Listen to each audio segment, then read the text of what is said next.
it's going to wear out, that's no good either. And it's okay. And people go, well, I work in a corporate environment. I have to wear, suits and stuff like that, Sean. The solution here is to, A, keep your kit clean and keep it tight.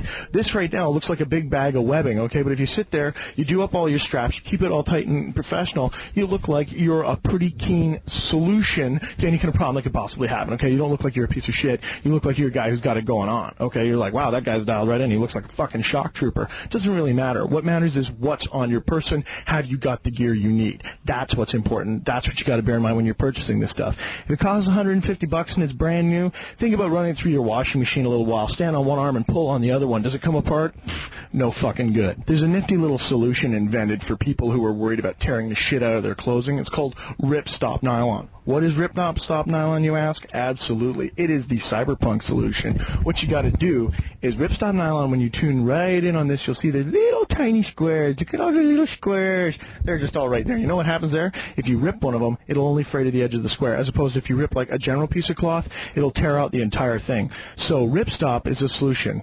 Why? Because it has purpose. Everything you have has to have purpose. If it doesn't have purpose, it's fluff. Another piece of kit that you got to have in every single AWOL bag, I don't give a fuck who you are, because you know what? You're going to go out somewhere, you're going to crash, you're going to need a place to sleep. You know what you need to have? Any idiot can be uncomfortable. Important to remember, every idiot can be uncomfortable. It takes a little bit of fucking knowledge and know-how to be comfortable, okay?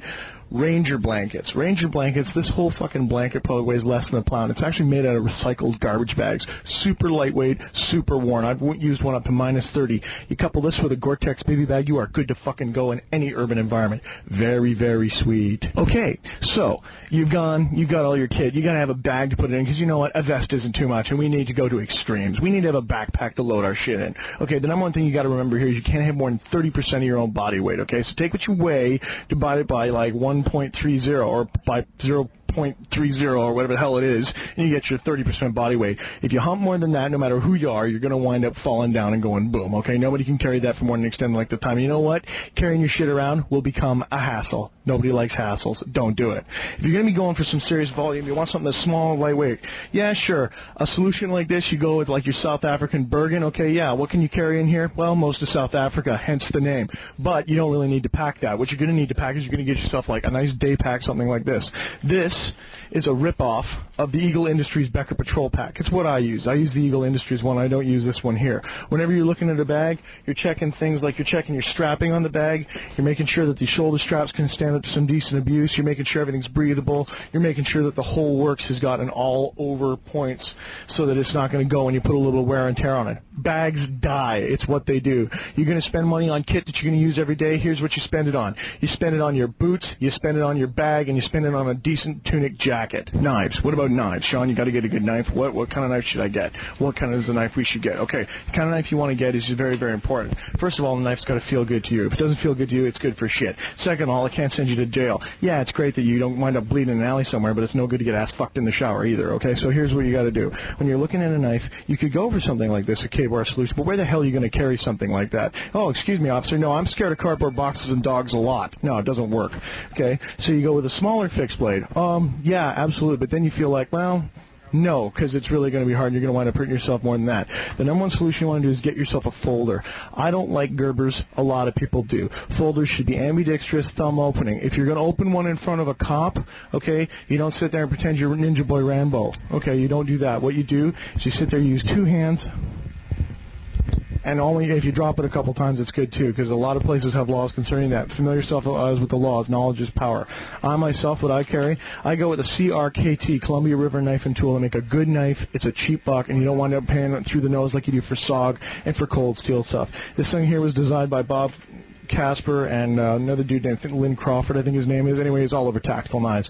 These are solid knives, good blade. Knives are tools. You do not throw them. Ooh, throw it too. Gil-Hibben knives, you know, those really fancy, dancy ones, good for shit, okay? They're all show, no going. What's the rule? Function over form. That's the plan. There's a lot that you can do with shoulder surfing, but there's a lot you can do from shoulder surfing from across the street.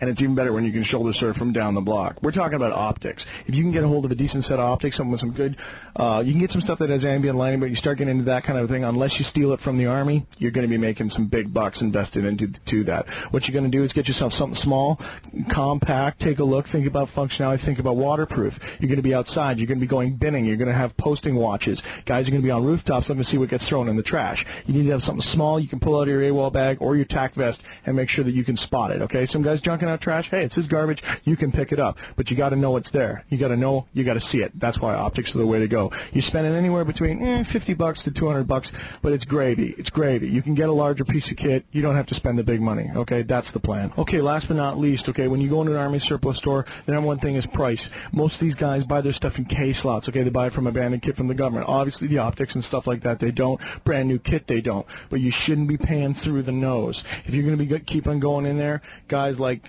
Dave's here, I mean, there's lots of Army surplus stores around. Why did I do Dave's? Because Dave's got the best gear, the best prices, and he treats people well. You can get Dave at the email address below. He does shop online, and your American money always counts for more cash up here, okay?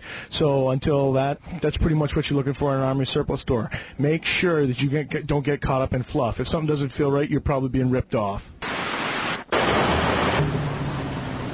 This would be the new church. Today's Sunday. It's before the show. And as you look around, you will find that people come from one church and they go to another one. The Corporalitical Church of the mall, the Great Mall. And people wonder why, you know, they walk around, they see things.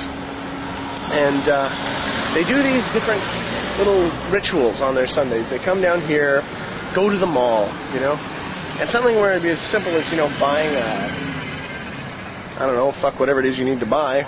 You wind up spending hours and hours and hours wandering through the mall. Now, this is all shot on 8mm tape because it becomes very painfully obvious as you walk around and you see things how incredibly corrupted things have become. When our sense of community becomes, wow, the parking at the mall is really bad, and everybody knows what you're talking about because it's the intensity of the mall, the atmosphere of the mall, and it's nothing more than a series of shots. I don't really get that. I don't really understand how that works, and I don't know how we got to that stage when the mall became a social mecca, the mall became a place to meet chicks. You know? Something fucked up about that.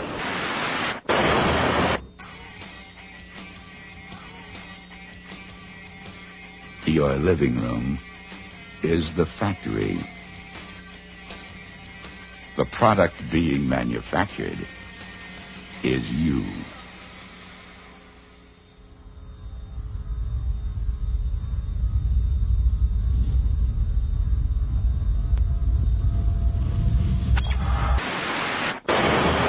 You'll notice I had white hair there, and I don't have white hair now. Try to keep up with me on this one, okay? Just try to keep up. Anyway, that was before, when I was fat, as opposed to the buffness which you now see before you.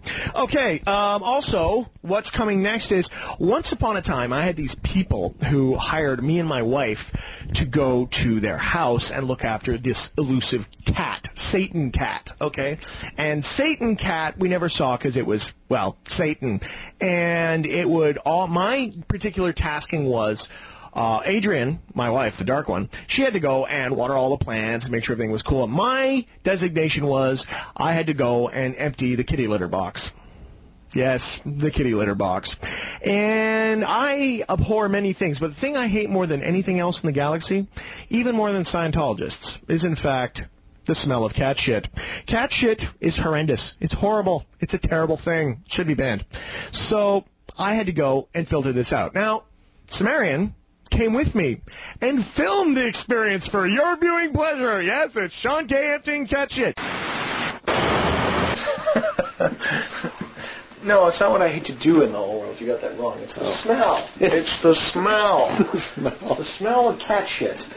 The indefinable odor of the feline. Yes, yes, it's true.